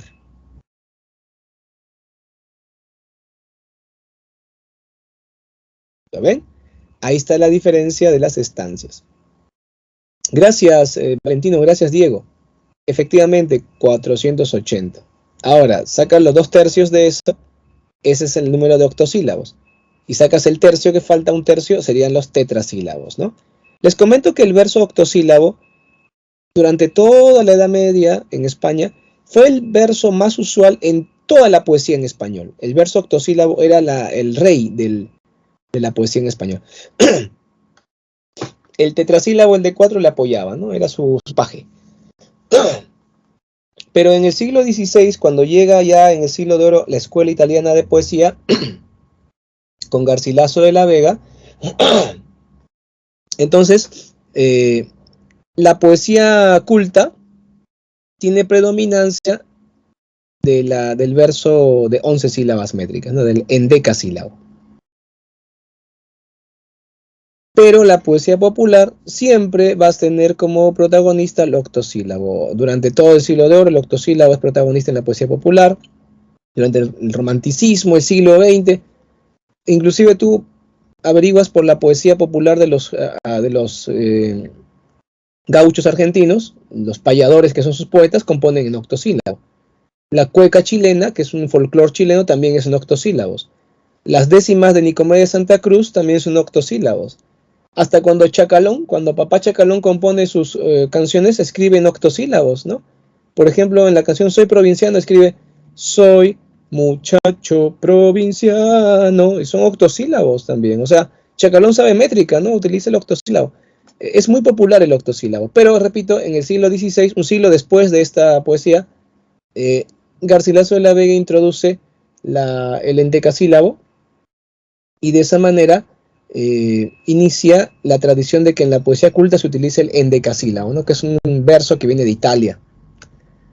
Bien, ahora vamos con un pequeño ejercicio. Bueno, ustedes chicos, que ya han leído las coplas completas y han escuchado el poema, ¿no es cierto?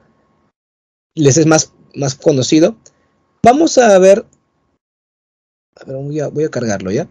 Vamos a ver, escuchar una versión de las coplas, un pasaje de las coplas, cuando la reina Isabel se ponía sentimental, ¿no? Escuchaba o leía las coplas por la muerte de su padre, porque Jorge Manrique había sido su caballero, un hombre de su corte, un hombre de confianza, y aparte Isabel eh, había perdido a su padre cuando ella era adolescente. El rey Juan de Castilla murió cuando su hija todavía tenía 12 años. Entonces ella siempre recuerda a su papá con mucha melancolía. Y cuando muere Jorge Manrique en batalla, y bueno, ella lee como un homenaje el poema de su caballero que ha muerto, ella se pone sentimental pensando en el dolor que significa perder a un padre, ¿no? ¿Listo? Vamos entonces ahora a ver esta escena de la serie Isabel, sobre la reina Isabel, cuando ella lee las coplas por la muerte de su padre, ¿no? Quiero ver con esto para que entendamos un poquito el sentimentalismo de este poema. Vamos a ese episodio.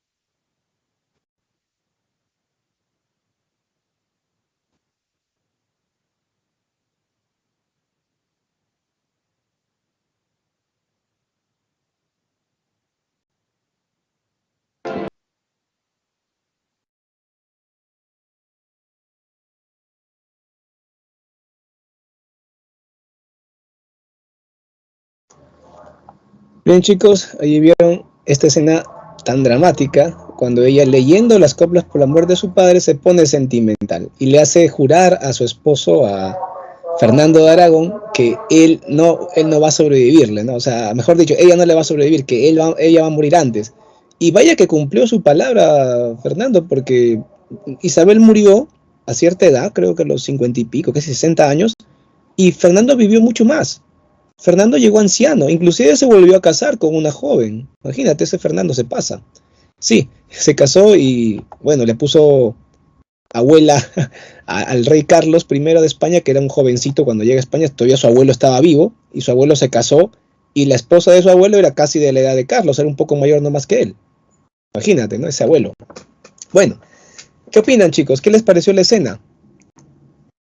Esa representación de la Isabel, la católica, ¿no? Isabel histórica.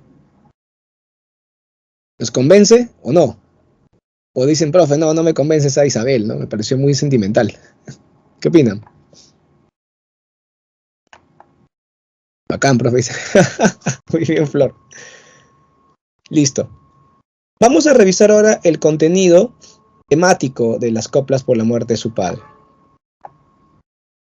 Emotiva, muy bien, Diego. Emotiva es la palabra, ¿no? Muy emotiva esta Isabel. Un poquito sobreactuado, dice. Ya, ok. Vamos ahí. Vemos que de la copla primera a la tercera, el tema principal va a ser la fugacidad de la vida. ¿No es cierto? Ahora tenemos en la copla 4 la invocación a Cristo, ¿verdad? Que es la parte donde, como estamos en el teocentrismo medieval, siempre la vida va hacia Dios, la vida es como un río que va hacia el mar, porque las vidas van hacia la muerte, hacia el encuentro con Dios. De la copla quinta a la copla 24 trata principalmente de la caducidad de las cosas humanas, omnipotencia de la muerte, la igualdad de todos ante la muerte, ¿no? Todos somos iguales al momento de morir. Por ejemplo, nuestras vidas son los ríos que van a dar en la mar, que es el morir. Allí van los señoríos a derechos hacia acabar y consumir. Allí los ríos caudales, allí los otros y más eh, medianos y más chicos, y llegados son iguales los que, los que viven por sus manos y los ricos.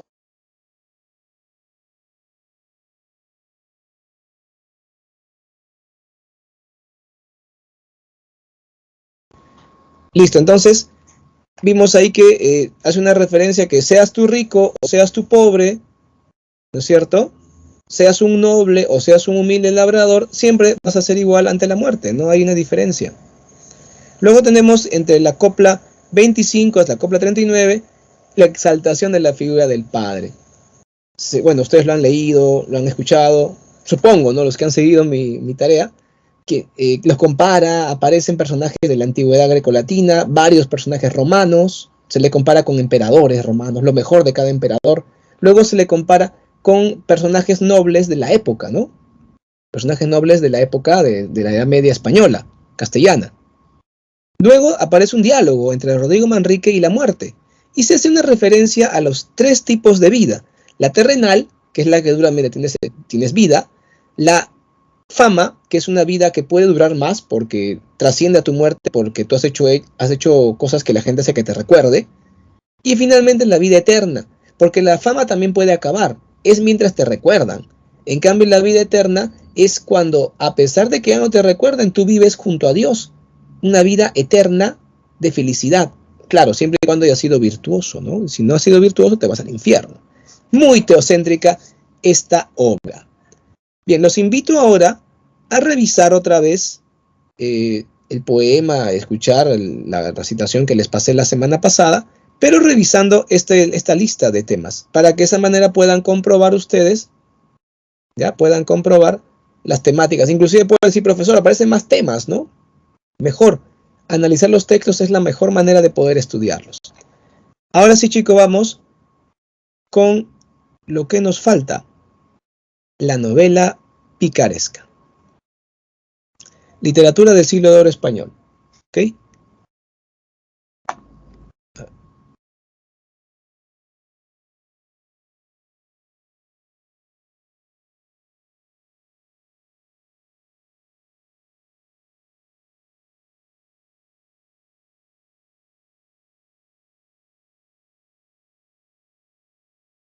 Muy bien, vamos a estudiar entonces literatura del siglo de oro español.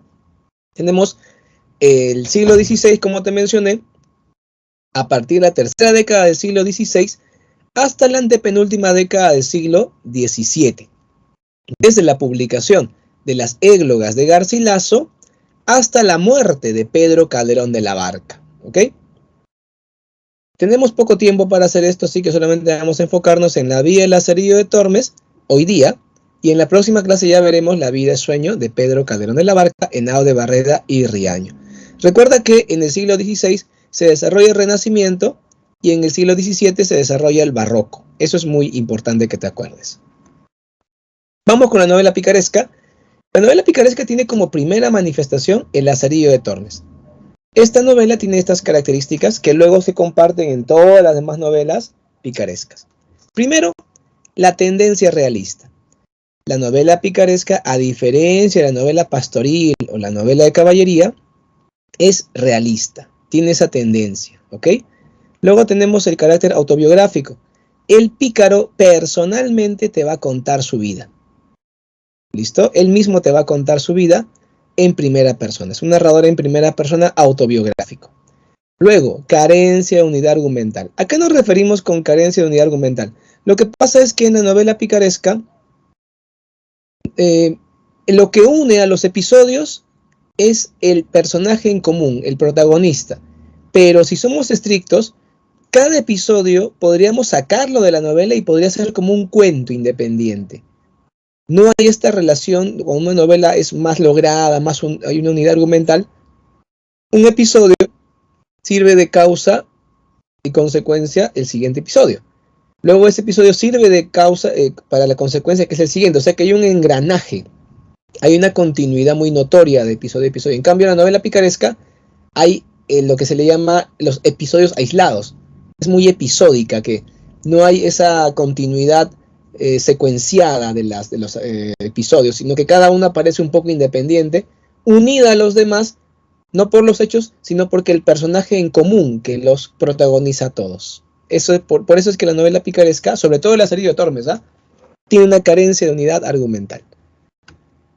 Luego la visión moralizante y pesimista. Normalmente la novela picaresca es una novela donde encontramos la crítica de una sociedad decadente, una sociedad donde hay grandes diferencias sociales, mucha inmoralidad. También tenemos el humor y la sátira, ¿no es cierto?, como críticas a la sociedad de su tiempo. Luego tenemos que es un documento sociológico, donde se critica, se expone la estructura social de las clases medias y populares. Sin embargo, la característica central y más importante de la novela renacentista, novela picaresca, es que el protagonista es un pícaro. Y tú vas a decirme, profesor, ¿y qué es un pícaro? El pícaro es todo lo contrario a un héroe, porque el héroe es valiente, el pícaro es cobarde. El héroe lucha por la verdad, el pícaro es un mentiroso de primera. El héroe pelea por los demás, el pícaro engaña a los demás, y así sucesivamente. ¿Ok? Muy bien, vamos ahora con la vida de Lazarillo de Tormes y de sus fortunas y adversidades. Esta novela, voy a volver aquí ya un ratito. Esta novela es de género épico, está bien, especie novela, obviamente. Tiene un prólogo y 7 tratados. O sea, son como 8 capítulos en total, porque el prólogo funciona como un capítulo. Ahí donde Lázaro te dice: estimado lector, yo me llamo Lázaro de Tormes. Mi padre se llamó Tomé González y mi madre Antonia Pérez. Mi madre, estando embarazada de mí, dentro del molino junto al río Tormes donde trabajaba con mi padre, diole parto y parióme allí. Por eso yo me hago llamar Lázaro, nacido en Tormes, Lázaro de Tormes. Cuando mi padre estaba todavía trabajando allí en el molino, robó trigo de los sacos que le traían para moler y fue perseguido por la justicia. Se fue con un caballero, escapando de la justicia, se fue con un caballero que fue a pelear a la batalla de Gelbes, una batalla histórica, ¿no?, donde los moros, que estaban ya sojuzgados por los cristianos, se rebelaron por el abuso y fueron eliminados en batalla. No fue por la guerra de reconquista, chicos, eso ya había pasado hace muchas décadas, sino que fue una batalla donde los moros pelearon por su libertad, porque mucho abuso, y finalmente los cristianos los mataron. Pero claro, los moros también dieron batalla. No fue la cruzada, acuérdate, no fue la guerra de reconquista, fue posterior cuando ya los moros están sometidos, ¿ya? Mi padre entonces murió ahí sirviendo al caballero, pero como murió peleando por la fe, debe estar en el cielo. Qué tal burla, ¿no es cierto? ¿Qué tal burla a la fe? ¿Qué tal burla a la crítica a la iglesia, ¿no? Que decía que el que murió en una cruzada va al cielo, ¿no? Este papá, escapando de la justicia, de casualidad, le tocó morir con un caballero que peleaba en la batalla de Gelbes. Él te cuenta, mi madre se muda a Salamanca para tratar, ¿no es cierto?, de vivir decentemente. Ahí se amanceba con un esclavo moro, tienen un hijo, y como era muy complicado mantener a un niño pequeño y a mí, porque su pareja, el moro, es llevado a prisión porque robaba herraduras de los caballos, termina a mí entregándome un ciego para que sea mi amo. Vamos a ver esa parte, ¿ya? A ver, estamos ya en el tratado primero. Vamos a ver esa parte en que Lázaro conoce al ciego y es entregado para que sea su amo. A ver, ¿dónde estamos acá?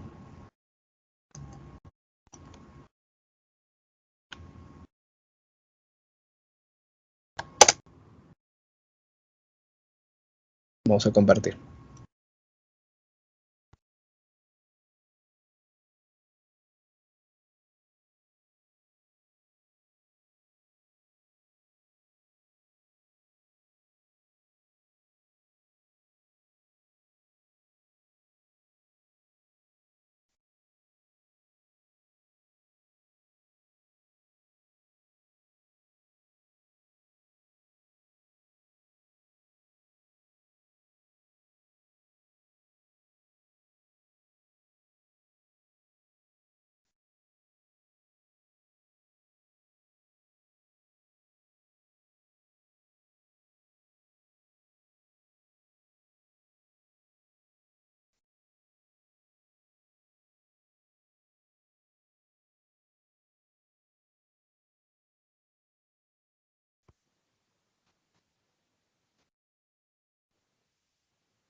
Ya con 6 años achacaron a mi padre ciertas sangrías en los costales de harina y fue preso y padeció persecución por la justicia. Espero que esté en la gloria, pues el Evangelio los llama bienaventurados. Por quitarnos de malas lenguas nos vinimos a Salamanca. Allí pasamos más de lo que quisiéramos porque mi madre, al verse sin marido y por arrimarse a los buenos, me dio un hermanito.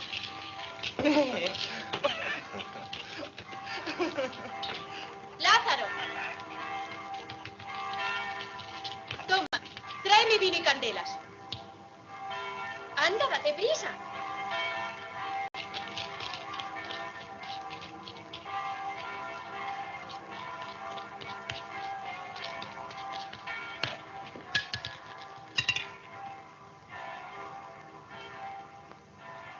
Lluvia de maravedíes.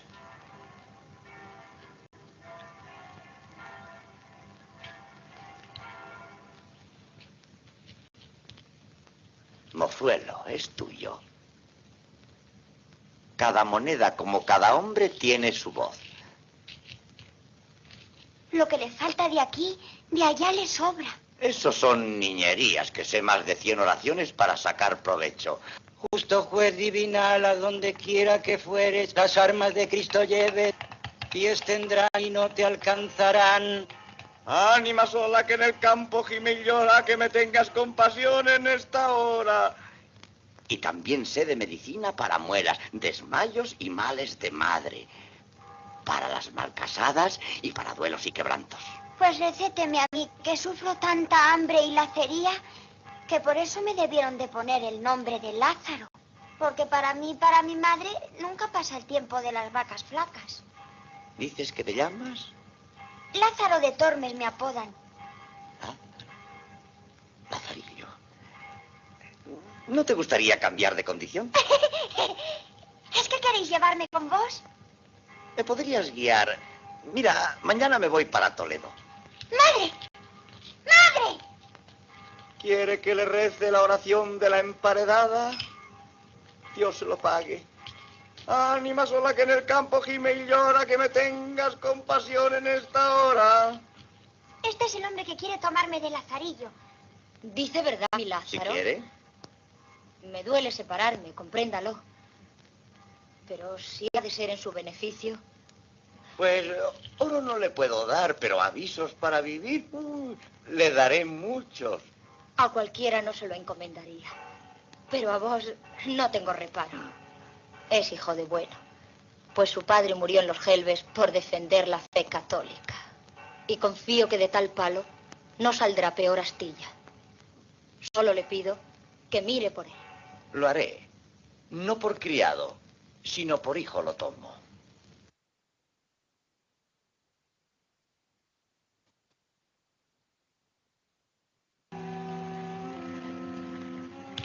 Lázaro, acerca el oído a un toro que hay por aquí y oirá ruido dentro de él. Hala.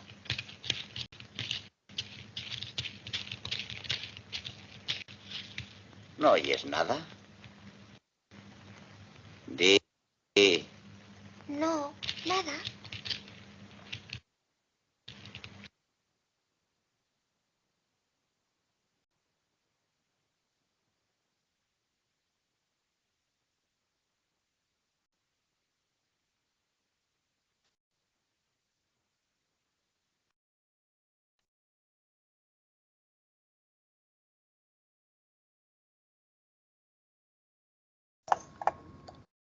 Bien chicos, lamentablemente está fallando el internet, entonces no nos ayuda mucho, ¿ya? No les recomiendo ver la película porque no es exactamente igual a la obra literaria, eso nunca lo recomiendo yo. Solamente quería ver el episodio de Lázaro como conoce al ciego y cuando lo golpea con el toro de piedra, lo golpea la cabeza con el toro de piedra, eso ya lo sabemos, los que hemos leído la obra o sabemos el argumento, pero qué pena que el internet no está favoreciéndonos, ¿no? Listo, sí pues Diego, así es de cruel el internet. Aparte que lamentablemente tuve un problema en mi computadora al inicio de clase y no pudimos empezar la clase en el horario exacto. Mira, estamos pasándonos unos minutos. Voy a pedir un poquito de paciencia para terminar la clase, ¿ya? Bueno, como ya sabes, Lázaro es entregado al ciego. El ciego es un hombre muy hábil, muy astuto, que conoce, pero maltrata mucho a Lázaro. Lázaro finalmente aprende mucho con él, pero también le coge cólera y termina peleándose con su amo y dejándolo. ¿Está bien? Luego en el tratado segundo está con el clérigo, que es un tacaño de lo peor, que casi mata a Lázaro de hambre. Lázaro consigue una llave para poder abrir el arca donde guardaba sus comidas, sus quesos, sus conservas de frutas, sus panes finos, y luego le llegan a descubrir y también le pegan y lo botan de la casa. Lázaro después trabaja con el escudero. El escudero, que fue un hombre que no era malo con Lázaro, y Lázaro aprende con él que hay que aparentar, ¿no? No hay que ser sino aparentar. Un día consiguió un poco de dinero y compartió con Lázaro inclusive, pero luego se fue de la casa sin pagar porque era alquilada y casi meten a Lázaro a prisión por culpa de él. Luego en el tratado séptimo, ya acabando la obra, Lázaro trabaja como pregonero de vinos y ejecuciones públicas en Toledo y se casa con la cría del arcipreste. El arcipreste es como una especie de obispo. Allí es cuando a Lázaro le dicen, tu esposa es amante del arzobispo, o del arcipreste, ¿no? Lázaro lo niega, porque él sabe que es verdad, pero prefiere negarlo, porque él piensa que su vida es más digna ahora que está casado y protegido por un hombre poderoso, y no le importa ser un cornudo feliz, con tal de que la gente vea en él a alguien de bien. O sea, él ha tratado de entrar a la sociedad, ha tratado de integrarse a la sociedad otra vez, a pesar de que en realidad vive humillado. Ese es el final de la novela, ¿no? Enterarnos de la situación que vive Lázaro. Obviamente se convierte él mismo en una crítica hacia su época. El tema principal es la honra que es la fama, la honra aparente que Lázaro tiene porque aprendió eso con el escudero, y la pobreza también. Algo así, Christopher. Otros temas, crítica al clero, la violencia y la venganza y la oposición de las clases sociales. Bien chicos, ya me estoy pasando mucho, vamos con las preguntas, bueno, las claves mejor dicho. Ahí las tienen. Disculpe, Para la ¿puede próxima... retroceder una diapositiva, por favor? A ver, perdón. Uy, se avanzó. Ya, ahí. Se mueve, esto se está moviendo, no sé por qué. Ya, ahí. Listo. Para la siguiente clase, chicos, les voy a dejar una tarea, pero esta tarea muy placentera. Les estoy dejando ahora el texto de una de las leyendas de Becker, que es la leyenda Los Ojos Verdes, y también el audiolibro. Aquí en el chat les voy a poner. Lo lees y lo escuchas. El audiolibro está con actuación de voces. De esa manera, la próxima clase, cuando veamos las leyendas de Becker, te va a ser mucho más fácil entender de qué se trata. Así que te recomiendo mucho escuchar y leer Los Ojos Verdes de Becker, que es una leyenda famosa de él. Ahí están las claves y cerramos así la clase. La próxima clase, chicos, voy a entrar aquí a las 7:30 para asegurarme que mi computadora no me haga malas pasadas, ¿ya? Así que esta vez me voy a asegurar para empezar a las 8 en punto, ¿ya? Sin problemas. A ustedes por su atención y paciencia, chicos. Me despido. Muchas gracias. Hasta luego.